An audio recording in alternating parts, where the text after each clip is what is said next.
My mother is disabled due to a neurological disease. She was diagnosed in her late 30s, and I remember that she was sick and needed help.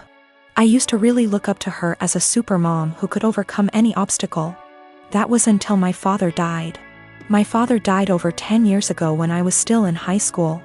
At that time my brother and I lived with my parents. I got a job when I was in high school after he left, cleaning the house, mowing the grass, buying food with money from work, paying bills when I could, the minimum wage is low, and cooking dinner for my mom and myself almost every night. My brother was rarely at home, except to sleep or because he needed money. Over the years, my brother has been in and out of prison dozens and dozens of times for everything from drunk driving to drug possession to stealing from our mother to assault. He is currently incarcerated. No one mentions him or expects anything of him, except my mother who, in violation of a court order for her own protection that she herself asked for, sends him money and speaks to him weekly as well as sends letters. Back to my father's death, a 7-month bout with illness. Almost 2 years after my father's death, I graduated from high school and went to college out of state. I sent money to my mom when I was in college, and I distinctly remember, for example, using my scholarship I got in December to buy Christmas presents for my mom and brother, because I knew they wouldn't have anything if I won't buy. No one reciprocated, but I did not expect this. To be honest, I didn't care either until it became the norm over the next decade. That very Christmas, I was barely 18 years old, and I was collecting pennies to buy a cheap refrigerator after I returned home for the winter holidays with gifts, only to realize that there was no food in the house. My brother, in a drug-fueled rage, tore down the Christmas tree I had bought and decorated and threatened to kill himself if I didn't give him the money because no one loved him, and that would prove that I cared. It is important to note that even during this time, my mother continued to let my brother, who became a criminal, back to the house. I'll try to skip my college and graduate years, but suffice it to say that I met my current husband and spent less and less time at home. When I was at home or when my husband and I were visiting, it was like this: clean my mom's house, buy mom food, cook for mom, take care of my mom. I was and remain very firm with my mother that I would not let my brother in my life as he threatened to kill me over the prescription cough syrup, threw me down the stairs and broke down the door to get to me, and some of the money I had at the time. I have no doubt that he will try to harm my child, my husband or me in order to get what he wants. He told me he would find me and he would teach me a lesson for his perception that I wronged him for not giving him money, and I have zero contact with him. I have blocked all numbers that have anything to do with him, including friends he calls from outside the prison. P.S. My mother let him take my number from her phone. I told my mom for years that I didn't want to have my brother in my life until he stopped using drugs for at least 1 year. To date, he is unable to do so. He stole tens of thousands of dollars from her. She always says she won't let him back into her house, but she eventually forgives him and the cycle repeats. The next year, when he was released again, she told me in no uncertain terms that he would not live with her, but admits that she keeps in touch, sends him money, and thinks it is the devil in him that makes him addicted. He will return.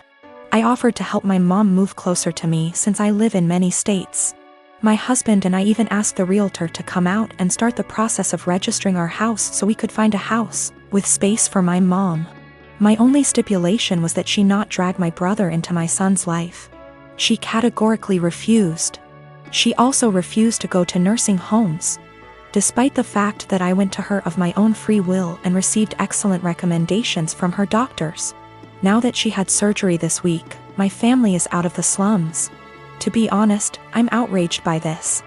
I had people who couldn't even send me a mutual Christmas card and told me that I was neglecting my mother, refusing to take time off from work and go to her place to take care of her. They don't care that I don't have days off and that I will most likely lose my job. One even stated that I wouldn't put groceries on my desk. I wouldn't work for such an employer. It's easy to say those words, but say it to my hungry baby. They said, "Who do you think took care of you as a baby?" And frankly, it hurts me. Sometimes you have to learn how to deal with life. You can't just ignore it because getting on with life means losing your job. Walking away from my toddler in his growing up years and taking care of my mother, I guess? You can probably tell at this point that I'm fed up. I am in a stalemate when literally the only surviving family members tell me to quit my job, my family, my young child to take care of my mom and help her. They also refuse to give a timeline, saying it will be as long as she needs it. I am expected to take care of her 24 hours a day, 7 days a week, no questions asked. I also feel strongly that they resent my mother for asking them to do me a service. Even though I have explained many times that I offered her to stay with us and have the operation here, at no cost to her, mind you. And she refused. In response, they tell me that she has the right to be close to her friends. I also tried to explain that by bowing to her at every call. They give her an opportunity, but they don't want to hear it. They don't seem to hear me when I try to explain that. For example, helping her get out of the physical therapy room a week and a half before her doctor's recommendation gives her an opportunity, and ultimately hurts her independence. She is used to everyone doing everything for her. For example, during the last visit she was very upset that I did not take her to Walmart, because she had to go there almost before the baby went to bed. It was not emergency. She wanted to look around. My mother, in all this confusion, has taken the position that although she doesn't want me to lose my job, a good daughter should take care of her mother. Frankly, I am very hostile to this statement, because my mother did not call me on my birthday before my father died. I tried to build some kind of relationship with my son. I always try to chat with them or talk on the phone. And in the last 12 years I can count on the fingers of one hand how many times she called me just to tell me about me, or my son, or ask how we are doing. If she does call, there is always an ulterior motive, money for my brother or for her because she gave my brother everything. I'm on the edge. I can't work full-time, take care of my family, and expect to hear several times a week how bad a person I am for refusing to give up everything I've worked so hard to take care of mine. Mother. No matter what, I love my mom. My husband and his family saw it unfold and several people remarked, "Why are you even trying?" Meaning trying to schedule calls so she can talk / see my son. I invited her to my house earlier this month, scheduled plane tickets, airport assistance, etc. Just to watch her play on her phone or spend time playing with the dog instead of reading a book to my little one who just wanted her attention. Today, as if the last straw was needed, I called to check on her and she stated that she was going home against the doctor's orders because her dog needed her, because the dog was sick. First, he has a very minor skin condition that is almost 100% cured thanks to her friend giving him a prescribed ointment. Secondly, my little one got sick this week, meaning he didn't go to kindergarten for 3 days. And even after I told her about it, she never called to find out how he was. Just like she never called to check on him when he came down with the flu last year, or when he had a mysterious week and a half illness earlier this year that resulted in 4 doctor visits and a temperature of 104 degrees. I can't take it anymore. I am literally writing this as a last resort. My husband tells me not to talk to anyone. That's the whole family I have left except for one paternal aunt, because he sees me cry when hurtful comments and guilt come into play. He sees me trying to hide it from my child. But then I feel like I'm giving them what they want, right? Look at little Miss Potato, such a bad person and so inept at dealing with life. She just chose to ignore us all. But I can't defend myself all day in front of extended family members whom I've seen for over 10 years. And in some cases over 2 decades. Nothing I say will ever be good enough. I was told in no uncertain terms that I was a terrible person because I refused to leave my husband and young child and move across the county to take care of my mother. Postscript, I am not subject to the FMLA. My employer is not large enough and there is no comparable law in my state. I have 1 day of vacation left due to my son getting sick earlier this year. My husband gets almost 3 times as many days off, so took many more days to take care of him. In general, I do not want to lose my job or look for another one. It's a good job, it's just limited to a small company. She refused to move in with me. Either my husband and I are building a mother-in-law, or we are moving to a bigger house, any aid agency or nursing home. She hesitates about allowing housework, but contradicts herself on the matter, telling me that Susie can help her if she needs anything, or that she has friends she can call, or, more often than not, She does well and can take care of herself. She wants help, but only when she wants it and only on her own terms. She told me that she would not end her relationship with my brother. I managed to get her to agree to a consultation after my brother attacked her, stole her car and pawned all her appliances. She moved to a domestic violence shelter but declined to press charges. This happened when I was 7 months pregnant, and when I refused to drive 20+ hours in a car. I was told essentially the same thing that I am being accused of now. She justifies my brother's behavior. He hooked up with the devil and he can't leave him. I've talked to the Adult Protective Services counselors and it all comes down to the fact that she's an adult. She can make her own decisions. Her doctors, although they seem to agree that she may need help taking care of herself, refuse to state that she is unable to take care of herself. My wife and I have been together for 5 years, married for 3, and have no children. For our first few years together, she was a full-time attorney working 50 to 60 hours per week. At that time, her income was approximately 40% higher than mine. The income disparity did not bother me at all. I mean, who doesn't like more money? But neither of us was happy about the amount of hours she had to spend at work. When we met, she was already pretty burnt out and unhappy with the stressful job. I tried my best to be supportive and encourage her to look for other jobs that would be less stressful. She was open to it, but knew it would be a big pay cut. She said she would rather stick it out for a while longer so we could pay off her student loans and save money for a new house. Once the loans were gone and we had moved into our new home, she found a part-time /15HRS//WK job working from home doing something more in line with her interests. Her stress level went way down, and so did her income. She still makes very good money, but her income is about 1/3 of her previous job. This is absolutely not a problem financially. My income has steadily increased and she's still bringing in plenty. We are doing great and have no money problems. I have no regrets about any of it. The thing is, every once in a while, she'll mention that she feels sad that she doesn't contribute because her income is so much lower than mine. I tell her this is absolutely not true. Not only does she still have great income, but she contributes in so many other ways.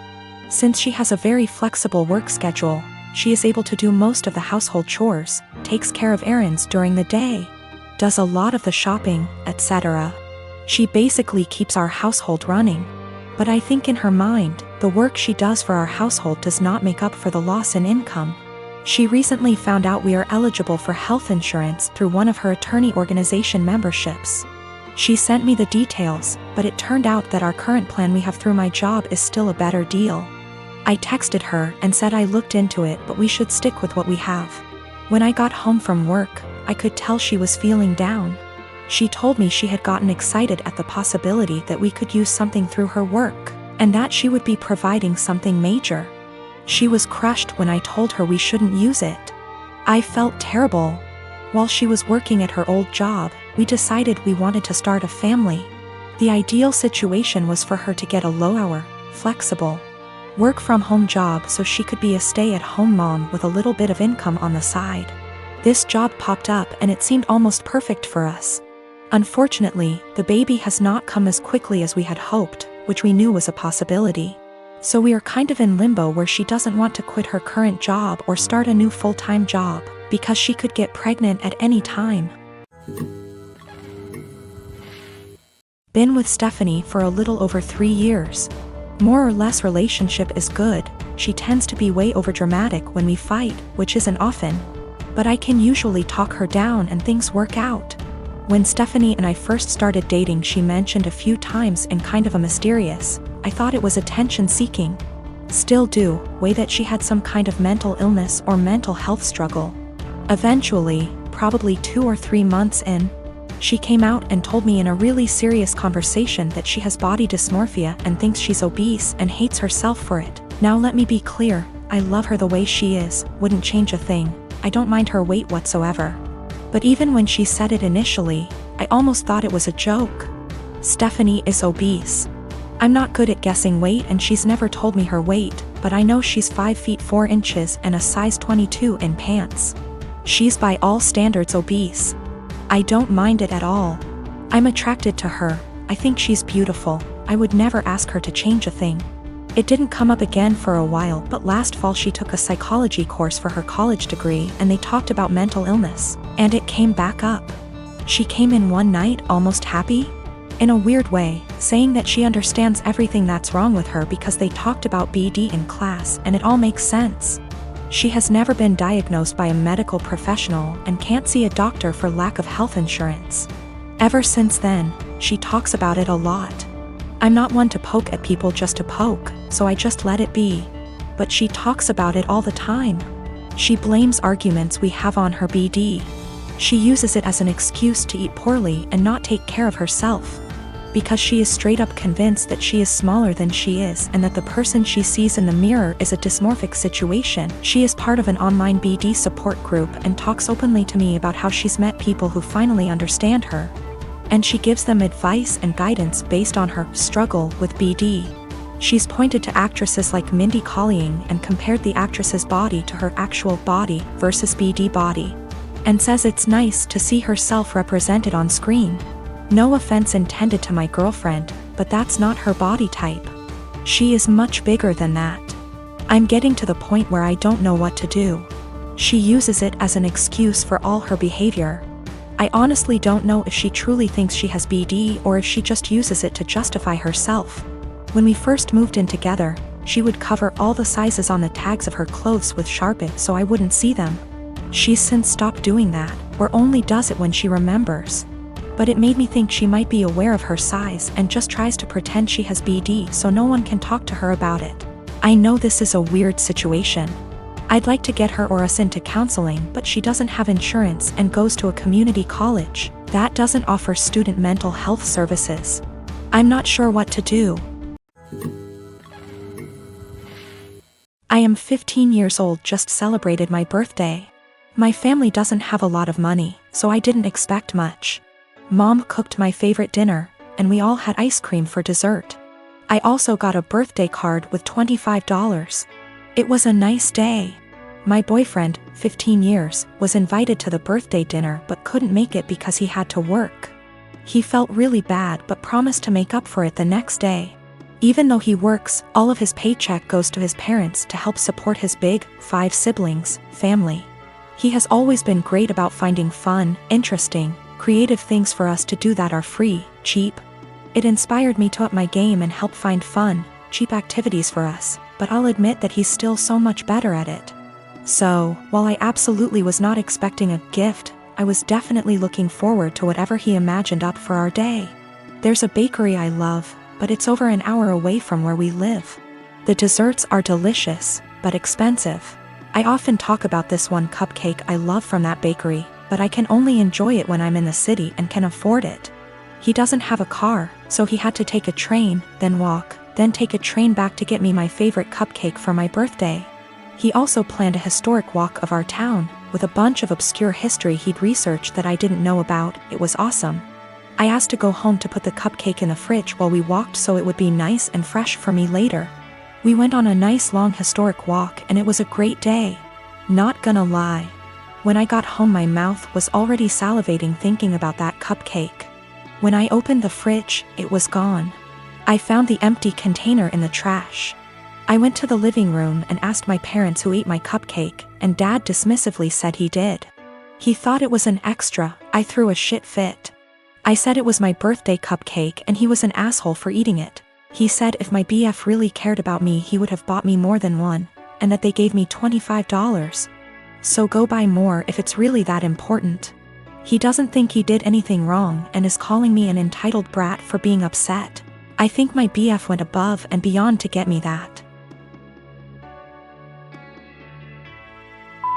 cupcake, much more than my own father did for me, and he should feel ashamed and apologetic for what he did.